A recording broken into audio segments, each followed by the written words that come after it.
देख रहे हैं, एक सख्त संदेश भी इससे दिख रहा है। देखिए, भारत ये कोशिश, चूंकि अपर हैंड भारत का था और अब ये सवाल जरूर उठेगा कि अपर हैंड था तो फिर हमने युद्ध रोका क्यों, ये एक अलग अलग विषय है। लेकिन अपर हैंड निश्चित रूप से भारत का था, तो भारत अपने कंडीशंस पर चाहता है कि चीज़ों को रखे।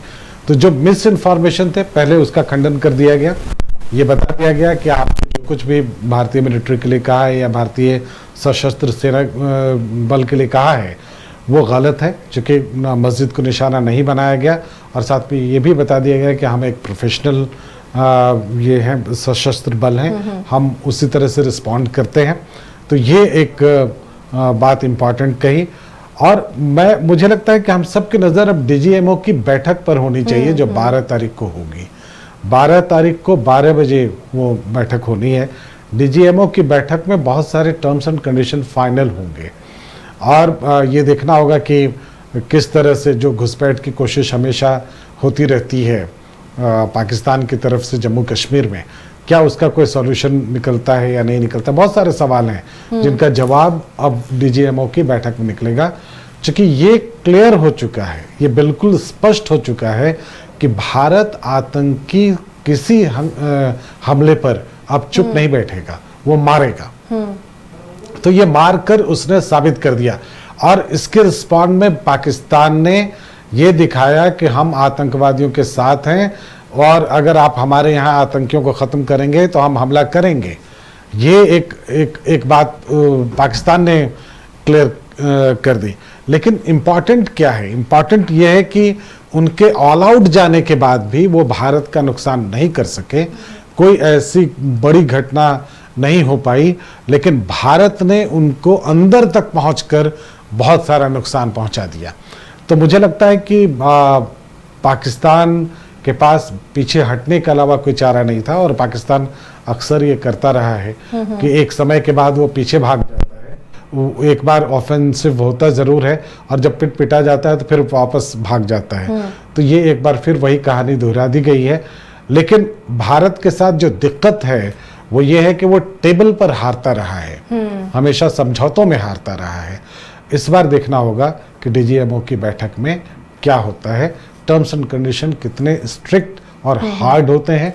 कम से कम भारत ये एश्योर करना ज़रूर चाहेगा कि किसी भी तरह की घुसपैठ पाकिस्तान से भारत में नहीं होगी। ये इम्पॉर्टेंट है।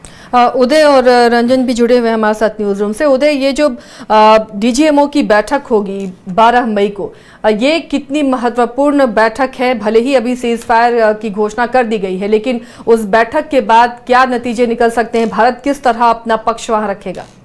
देखिए, भारत ने अपनी शर्तें सुबह से रख दी थी। भारत ने कहा था कि पहले आप गोलीबारी बंद कीजिए और लगातार ये बातें आ रही थी कि पाकिस्तान गिड़गिड़ा रहा था, दूसरे देश के राजनयिकों से फोन करवा रहा था। और देखिए, कल दुबई से जो वहां के विदेश मंत्री आए थे, वहां के जो कहा जा सकता है कि दूत बनकर आए थे, उन्होंने दोनों देशों से बातें की थी। उसके बाद ही ये स्पष्ट हो गया था कि अब युद्ध विराम की तरफ ये पूरा मामला आगे बढ़ रहा है। लेकिन देखिए, भारत ने अभी तक अपना अपर हैंड रखा है और भारत का शुरू से स्टैंड था कि हम काउंटर अटैक कर रहे हैं। अगर आप हमारे ऊपर हमला कर रहे हैं तो हम उसकी तीखी प्रतिक्रिया देंगे, जोरदार जवाब देंगे। और भारत अभी तक इसी नीति पर चल रहा था। पाकिस्तान ने भले ही युद्ध की घोषणा कर दी हो और फतेह जैसे मिसाइल दाग दिए हों, लेकिन भारत उन्हें बस रोक रहा था।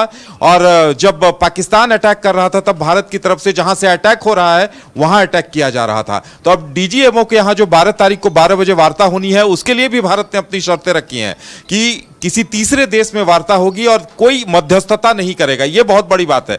देखिए, इससे पहले भारत पाक के बीच जब भी समझौता होता था तो मध्यस्थता कोई तीसरा देश करता था, लेकिन इस बार खुलकर शर्तें रख दी गई हैं डीजीएमओ की तरफ से कि दोनों यानी भारत अपनी शर्तें रखेगा। और देखिए, भारत की शर्तें साफ है। भारत को जितना नुकसान पहुंचाना था भारत ने नुकसान पहुंचा दिया है। जो आतंकी हिट लिस्ट में थे उन्हें मार गिराया है, लेकिन पाकिस्तान पर अभी बहुत दबाव है क्योंकि वहां आतंकी ही वहां के आका हैं। और आप समझ सकते हैं कि आतंकी मारे जाते हैं और खुलेआम आर्मी के अधिकारी उन्हें अंतिम संस्कार के लिए उन्हें सलामी देने जाते हैं। तो इसी से समझा जा सकता है। और अब तो पूरी दुनिया ने देख लिया कि IC 814 जो विमान अपहरण कांड हुआ था, कंधार अपहरण कांड, उसके आतंकियों को भारत ने मार गिराया। ये भारत का बदला पूरा हुआ है और उन्हीं आतंकियों को अंतिम सलामी देने के लिए मिलिट्री के अफसर तक गए थे। तो दबाव पाकिस्तान पर था पाकिस्तान इसी दबाव में भारत पर लगातार हमले कर रहा था, लेकिन अब पाकिस्तान के पास कोई विकल्प नहीं थे। और अब देखिए डीजीएमओ की बैठक में हालांकि बहुत कुछ बातें कहने की नहीं होती हैं, लेकिन डीजीएमओ की बैठक में बहुत कुछ साफ होगा। रंजन जी। जी हाँ, बिल्कुल चीज़ें डीजीएमओ के बैठक के बाद ही अब स्पष्ट होंगी कि आगे क्या कुछ होता है। लेकिन ये अगर आप कहते हैं कि ये जो सीज फायर हुआ है, अगर आप उसे देखें तो मैंने कहा ना कि पास्ट में मैं जब भी देखता हूँ जब पाकिस्तान बैकफुट पे जाता है उसकी हालत ख़राब हो जाती है। शुरू में तो वो आक्रामक रहता है, आप कारगिल युद्ध को याद कीजिए, उस वक्त भी बाद में वो सेफ पैसेज मांगने लगता है। और भारत चूँकि कभी भी आक्रामक रहा नहीं है, तो इस बार भी भारत आक्रामक नहीं था, इसने रिएक्टिव एक्शन दिखाए। जैसा मैंने आपको कहा कि जब आतंकी हमला हुआ तो आतंकी कैंप को उन्होंने उड़ाया, जिसमें कि आपने जिसका जिक्र किया कंधार कांड का आतंकी यूसुफ अजहर जो जैश का आतंकी था वो भी मारा गया है। तो एक बड़ा बदला पूरा हुआ है। इसके अलावा जैश आतंकी हसन खान, लश्कर आतंकी खालिद, आतंकी मसूद अजहर का एक जो ब्रदर इन लॉ था हाफिज, वो भी जो है इसमें मारा गया, जैश आतंकी हाफिज मोहम्मद। तो जो टॉप के जो आतंकवादी पाकिस्तान में रहते थे वो इस हमले में मारे गए। तो इससे एक और चीज़ हुआ उदय, अगर रणनीतिक तौर पर और कूटनीतिक के तौर पर देखें तो भारत ने पाकिस्तान को पूरी दुनिया के सामने जो है एक्सपोज कर दिया कि देखिए जब हमने हमला किया और पाकिस्तान में जो आतंकी मारे गए, इसका मतलब आतंकी वहाँ थे और वो जो है वो पनाहगाह बना हुआ है। तो एक मैसेज या संदेश जो दुनिया को एक बार फिर से भारत को बताना था, वो बताने में भी भारत कामयाब रहा। जिसे अमेरिका ने आतंकी घोषित किया था, डेनियल पर्ल का हत्यारा था, उसे भारत ने मार गिराया। ये बड़ी उपलब्धि है। आज इजराइल इस बात की तारीफ कर रहा है, डेनियल पर्ल के पिता इस बात की तारीफ कर रहे हैं, भारत के प्रति एहसान जता रहे हैं। और देखिए उस दिन जब उसके अंतिम संस्कार में तमाम लोग आए थे तो आर्मी के अधिकारी पहुंचे हुए थे। ये बताता है कि पाकिस्तान की मजबूरी क्या है। भारत ने बहुत बड़ी चोट दी है, जितने उसके टॉप आतंकी थे सभी को मार गिराया गया है। और इसके अलावा जहां जहां से पाकिस्तान हमले बोल रहा था, चाहे वो मिसाइल लॉन्च करने वाली जगह हो, चाहे वो चौकियां हो, भारत ने अभी बहुत कुछ सामने नहीं आया है। देखिए खबरों पर थोड़ी बहुत रोक भी थी और अभी भारत ने बहुत कुछ खुलासा नहीं किया है, लेकिन इसी से समझा जा सकता है कि जब पाकिस्तान सुबह से गिड़गिड़ा रहा था डीजीएमओ को फोन करके कि युद्ध विराम करा दिया जाए, वो दुबई और अमेरिका से गुहार लगा रहा था कि युद्ध विराम करा दीजिए, तो उसकी मजबूरी को समझा जा सकता है कि पाकिस्तान को पता था कि मैं कब तक मुकाबला कर सकता हूं। जब और खास करके जो भारत ने उसके सैन्य ठिकानों पर हमला किया, पलटवार किया। इनफैक्ट जब कल पाकिस्तान ने ये दुस्साहस किया और भारत के सैन्य ठिकानों पर भी जो है उसने हमला करने का प्रयास किया, तो उसके रिस्पांस में जब भारत ने पलटवार किया तो कम से कम जो 5 एयरबेस थे वो उड़ा दिए, 3 सैन्य ठिकाने उड़ा दिए। तो पाकिस्तान बहुत कमज़ोर हो गया है। इसके बाद देखिए उसके ऑलरेडी 2 दिनों में काफ़ी ड्रोन जो है पहले ही भारत ने बर्बाद कर दिए थे। पहले दिन 300-400 ड्रोन था, दूसरे दिन भी लगभग इसी के आसपास था। और उसके बाद जहां से वो ड्रोन लॉन्च कर रहा था, जहां से वो ड्रोन्स दाग रहा था, जब आपने उस एयरबेस को उड़ा दिया तो फिर पाकिस्तान के पास कुछ बचा था नहीं। और ऐसी परिस्थिति में पाकिस्तान चाहता ही था कि किसी भी तरह से युद्ध जो है वो स्थिति जो बन गई है उसे रोका जाए, क्योंकि उसे पता था। और ये चीज़ें हम लोग बार बार डिस्कशन में उदय कहते भी थे कि जो कन्वेंशनल वार होता है, पारंपरिक युद्ध में भारत के सामने जो है वो पाकिस्तान कभी खड़ा हो ही नहीं सकता। भारत ने पूरी तरह से अपना युद्ध कौशल दिखाया है। देखिए S-400 तो रसिया से लाया गया था, लेकिन जो आकाश डिफेंस सिस्टम था वो भारत का अपना है। और भारत ने अभी बहुत सारे ऐसे हथियार, मिसाइल, ड्रोन का इस्तेमाल किया गया है जो भारत में बने हुए हैं। और एक तरह से युद्धाभास में जो जिस तरह से पहले हुआ करता था, ये भारत के लिए एक युद्धाभास था। और आज पूरी दुनिया भारत का लोहा मान रही है कि जिस तरह से डिफेंस सिस्टम ने काम किया है, जिस तरह से मिसाइल्स ने अटैक किया है,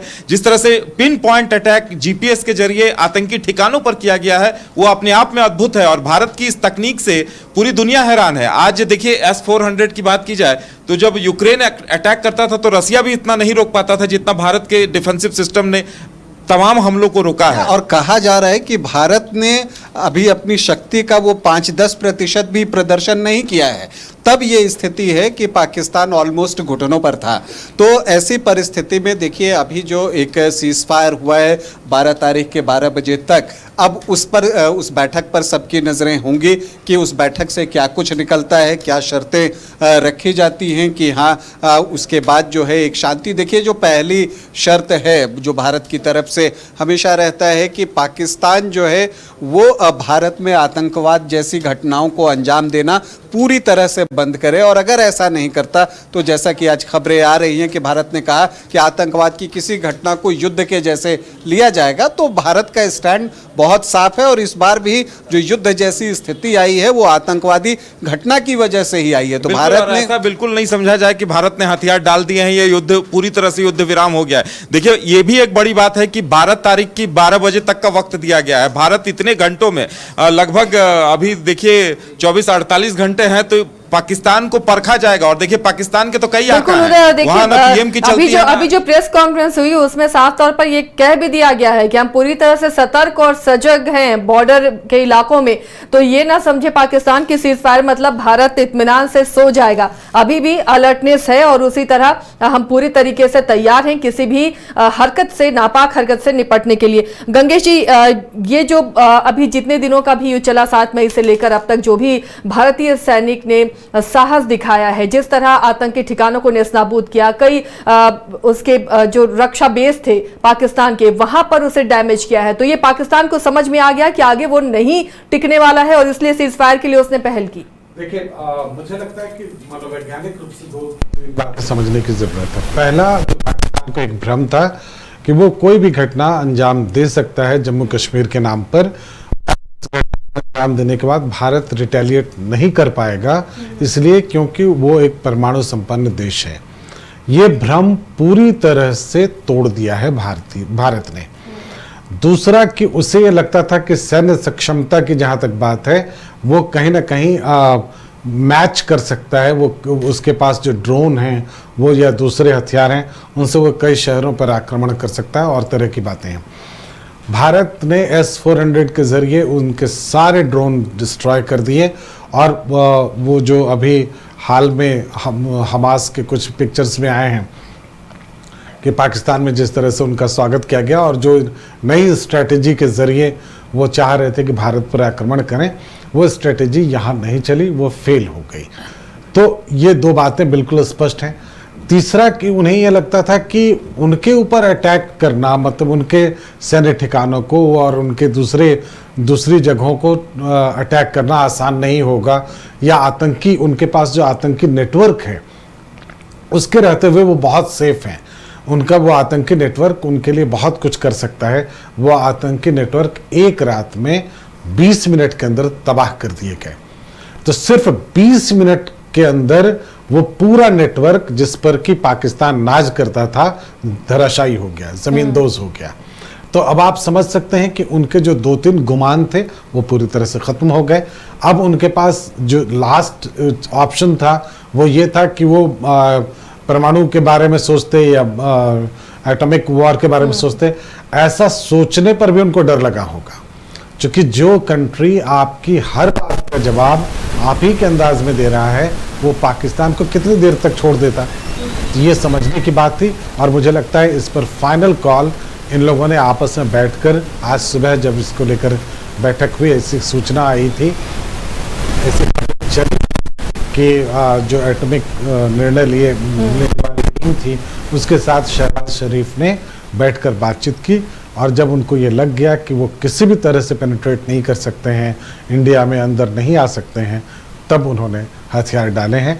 और किसी भी तरह से ये फेस सेविंग एक तरह से कवायद है, किसी तरह से वो समझौता चाहते हैं, और भारत अभी टेबल पर नहीं आया है। DGMO की बैठक बहुत कुछ डिसाइड करेगी। चलिए, तो इस बड़ी खबर के साथ फिलहाल इतना ही, लेकिन बाकी खबरों के लिए आप जुड़े रहिए न्यूज़ बायोस्कोप के साथ। फिलहाल ये सबसे बड़ी खबर आज की कि भारत और पाकिस्तान के बीच सीज फायर शाम 5 बजे से हो गया है। अब 12 मई पर सबकी नजर टिकी है कि उस बैठक में क्या सामने निकल कर आता है। फिलहाल इतना ही, देखते रहिए न्यूज़ बायोस्कोप।